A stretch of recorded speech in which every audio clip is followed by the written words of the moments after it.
Bonjour, on va parler du changement climatique et le défi qui se pose aujourd'hui au niveau international. Quelle est votre vision aujourd'hui sur ce changement, justement? Mais évidemment, c'est un enjeu qui nous affecte tous, partout dans le monde. Il y a un certain nombre de solutions. Moi, ce qui m'intéresse en particulier, c'est de voir quel type de solution la science peut apporter à cet enjeu. On est ici, évidemment, à Science Week.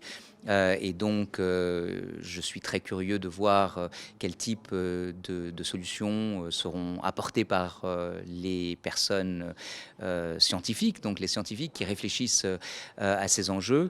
En ce qui concerne la transition énergétique en particulier, il y a un certain nombre de solutions qui sont en ce moment explorées. Et je pense que effectivement, la science a une réponse à apporter à l'enjeu. Après, ce qui me préoccupe aussi, c'est disons, le fossé qui est en train de s'installer entre la communauté scientifique et la population en général, vous et moi. On voit évidemment beaucoup de climato-sceptiques s'exprimer sur ces questions, souvent répandre une information qui est erronée.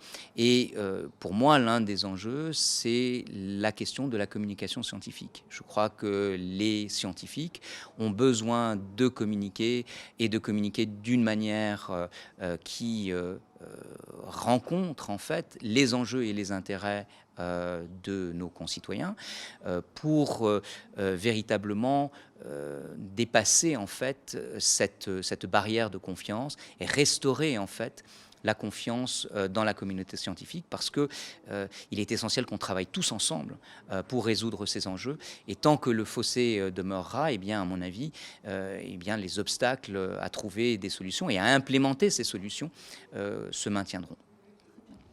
Qu'en est-il de l'Afrique, de la gravité de la problématique justement en Afrique?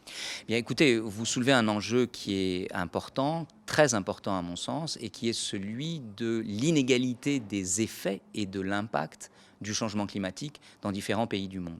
C'est un enjeu auquel s'est arrimé la COP27 en développant un fonds, le fonds pertes et dommages, pour justement répondre aux besoins particuliers de pays en voie de développement en matière de gestion des effets du changement climatique. Je trouve que la constitution de ce fonds est absolument essentielle pour des pays en Afrique subsaharienne, en Afrique en général, en Asie et ailleurs dans le monde, et pour justement leur donner les moyens et les outils de répondre aux enjeux très particuliers auxquels ils font face, sachant évidemment que les questions de changement climatique nous affectent tous. Aujourd'hui, la problématique de la rareté de l'eau se pose avec acuité. Quelle solution à votre avis?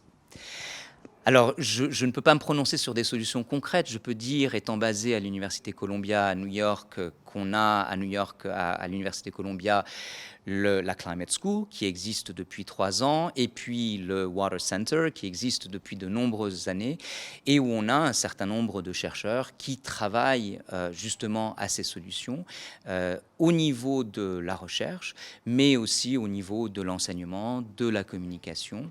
Je crois que les questions de financement, en ce qui concerne l'accès à l'eau potable, sont aussi essentielles. Et il est essentiel de comprendre aussi comment les entreprises, à travers l'investissement dans le financement durable, ont aussi une carte à jouer dans ce domaine, aussi bien que, bien sûr, les gouvernements et les institutions internationales. Merci beaucoup.